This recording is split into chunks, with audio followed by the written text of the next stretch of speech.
जमीयत उलमाए हिंद के राष्ट्रीय अध्यक्ष मौलाना अरशद मदनी ने अल फलाह यूनिवर्सिटी से जुड़े विवाद और देश में मुसलमानों की स्थिति पर बड़ा बयान दिया है। उनका कहना है कि मौजूदा हालात ऐसे हैं कि भारत में किसी भी यूनिवर्सिटी में मुस्लिम वाइस चांसलर का बनना लगभग नामुमकिन हो गया है और अगर कोई बन भी जाए तो उसका अंजाम वही होगा जो समाजवादी नेता आजम खान के साथ हुआ था। मौलाना मदनी दिल्ली में आयोजित एक सेमिनार पहुंचे थे। उन्होंने अपने संबोधन के दौरान अल फलाह यूनिवर्सिटी और उसके मालिक से जुड़े विवाद का मुद्दा उठाया है और कहा कि सिस्टम मुसलमानों को आगे बढ़ने नहीं देना चाहता। अपने संबोधन में मौलाना मदनी ने कहा, अल फलाह यूनिवर्सिटी का मालिक जेल में पड़ा हुआ है, कब तक पड़ा रहेगा कोई नहीं जानता। यह कैसी न्याय प्रणाली है कि किसी को लगातार जेल में रखा जाए जबकि केस अभी पूरी तरह साबित भी न हुआ हो। उन्होंने आगे कहा कि आज़ादी के 75 साल बाद भी मुसलमानों को शिक्षा, नेतृत्व और प्रशासनिक ढांचे में आगे बढ़ने से रोका जा रहा है। शागिर्द को जो कुछ मिला है वो अपने उस्ताद की खिदमत से मिला है।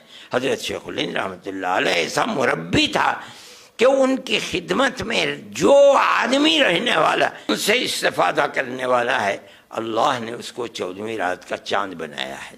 आज लोग कहते हैं कि अफराद पैदा नहीं होते हैं। मैं कहता हूँ कि अफराद कहाँ से पैदा हो जाएंगे। मैं अपने सर को पीटता हूँ कि दुनिया ये कहती है कि लीडरशिप नहीं है, अफराद नहीं है। मैं कहता हूँ कि लोग ऐसे थे जो अफराद को बनाना चाहते थे और बना दिया, बनाकर पेश कर दिया। आज दुनिया ये समझती है कि मुसलमान अपाहज हो गया, ख़त्म हो गया, बांझ हो गया। मैं नहीं समझता हूँ ये बात। क्या बात है कि आज दुनिया का मुसलमान एक आदमी न्यूयॉर्क का मेयर बन सकता है, ममदानी लंदन के अंदर मेयर बन सकता है, एक खान हिंदुस्तान के अंदर किसी मुस्लिम यूनिवर्सिटी का कोई आदमी वाइस चांसलर नहीं बन सकता, और अगर बनेगा तो आजम खान की तरह जेल के अंदर जाएगा, इकबाल की तरह औलाद जेल में डाल दी जाएगी। आज देख लीजिए अल फलाह का क्या हो रहा है, जेल में पड़ा हुआ है और कितने साल जेल के अंदर गुजरते हैं नहीं जानता कोई आदमी। कौम, गवर्नमेंट मुल्क की आज़ादी के बाद इस पर लगी हुई है कि मुसलमान को सर नहीं उठाने देना है। आज उसका नतीजा है कि लोग ये कहते हैं कि मुसलमान के अंदर लीडर चाह रहे। क्या कहते हो तुम? मुसलमान कौम कोई बांझ थोड़ी है, अगर नहीं थी तो वहाँ कैसे बन गए? यहाँ किसी यूनिवर्सिटी का वाइस चांसलर नहीं बन सकता आदमी। मैं ये कहता हूँ अफराद थे, बनाना चाहते थे, बना दिया उन्होंने, खड़ा कर दिया। आज अफराद बनाने वाले लोग नहीं रह गए, हौसले पस्त कर दिए गए। गवर्नमेंट चाहती है कि इनके पैरों के नीचे से जमीन निकल जाए, आज निकली हुई है जमीन।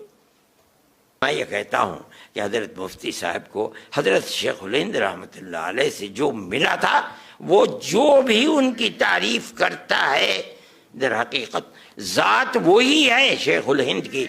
उन्हीं के मुख्तलिफ जिहाद से एक जहद किसी ने पकड़ लिया, अल्लाह ने उसको तौफीक दे दी, एक जहद को किसी ने पकड़ लिया, एक जहद को किसी ने पकड़ लिया, और उसके बाद वो बन गए और दुनिया के लिए, हिंदू और मुसलमान दोनों के लिए खैर का बाइस बन गए, प्यार और मोहब्बत का सबब बने। आज वो प्यार और मोहब्बत की दौलत ख़त्म हो गई, इसलिए कि ऐसे अफराद मुल्क के अंदर पैदा हो गए जिनकी बुनियाद ही मजहब की बुनियाद के ऊपर, नफरत के ऊपर रखी हुई है। इसे चीज़ नहीं होती है।